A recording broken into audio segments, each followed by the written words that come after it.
کہ بیٹا آج کوئی تم کو نہیں بچا سکتا سوائے اس کے کہ جس پر اللہ اپنا رحم کرے، اور اللہ نے یہ طے کر رکھا ہے کہ اسی کے اوپر ہم رحم کریں گے جو آج اس کشتی میں سوار ہو جائے گا۔ ان تمام منتوں سماجتوں کے باوجود وہ بیٹا باپ کے ساتھ نہیں آیا۔ کیوں نہیں آیا؟ اس لیے کہ ماں دیندار نہیں تھی، جس گود میں اس نے تربیت پائی تھی وہ گود صحیح نہیں تھی۔ اس سے آپ اندازہ لگا سکتے ہیں کہ باپ جتنا نیک اور صالح ہو جائے، اگر ماں نیک نہیں ہے، صالحہ نہیں ہے، تو اس کے گود میں پلنے والے بچے کبھی نیک اور دیندار نہیں بن سکتے۔ اس بات کو ہر شخص کو اپنے ذہنوں کے اندر بیٹھا لینا چاہیے۔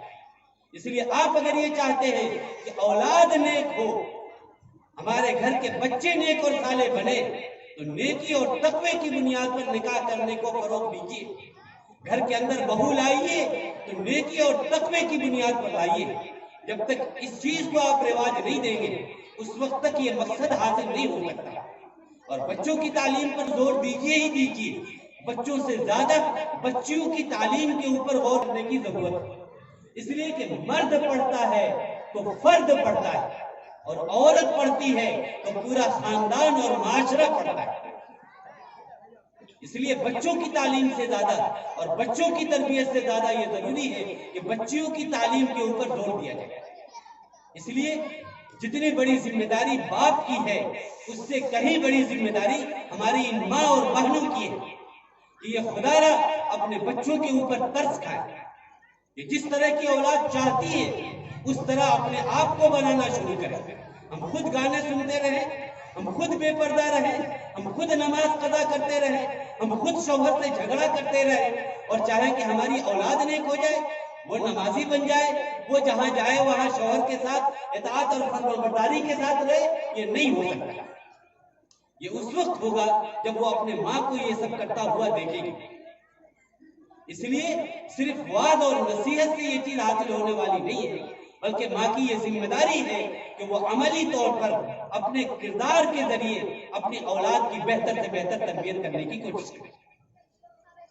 آج دنیا میں اگر کوئی جگہ آپ کے پاس ہے جہاں انسانوں کو نیکی اور تقوی کی تعلیم دی جاتی ہو، جہاں ماں باپ کے حقوق سکھائے جاتے ہو، جہاں انسانوں کو انسان بننے کا سلیقہ سکھایا جاتا ہو، اس روئے زمین پر یونیورسٹیاں تو لاکھوں کی تعداد میں موجود ہیں، لیکن انسانیت کی تعلیم دینے کے لیے سوائے ان دینی مدارس اور مکاتب کے اس سرزمین پر کوئی دوسری جگہ نہیں ہے۔ اس لیے آپ اگر یہ چاہتے ہیں کہ آپ کے بچے نیک بنے، خود آپ کی قدر کرنے والے بنے، بڑھاپے میں آپ کو گھروں سے دھکا دے کر نکالنے والے نہ ہو، تو اس کے لیے ضروری ہے کہ آپ ان بچوں کے لیے یہ طے کریں کہ ہم ان کو دینی تعلیم دیں گے۔ تو حضرت عمر نے پہلا یہ حق بیان کیا تھا کہ ہر ماں باپ کے اوپر یہ ضروری ہے اور یہ حق ہے اولاد کی طرف سے کہ اس کو بہتر اور نیک ماں فراہم کرے۔ آج غور کریں، کیا ہم اس حق کو ادا کر رہے ہیں؟ ہم اس حق کو ادا کر رہے ہیں؟ عرب کا ایک بہت بڑا عالم گزرا ہے، ابو الاسود الدؤلی۔ اس کا ایک واقعہ لکھا ہے تاریخ کی کتابوں میں کہ اس نے ایک مرتبہ اپنے بیٹوں کو جمع کیا۔ جمع کرنے کے بعد اس نے کہا کہ میرے بیٹوں، میں نے تمہارے اوپر بہت سارے احسانات کیے ہیں، بہت سارے احسانات کیے، تمہاری پیدائش کے بعد بھی میں نے تمہارے اوپر احسان کیے، اور تمہاری پیدائش سے پہلے بھی ایک بڑا احسان ہم نے تمہارے اوپر کیا ہے۔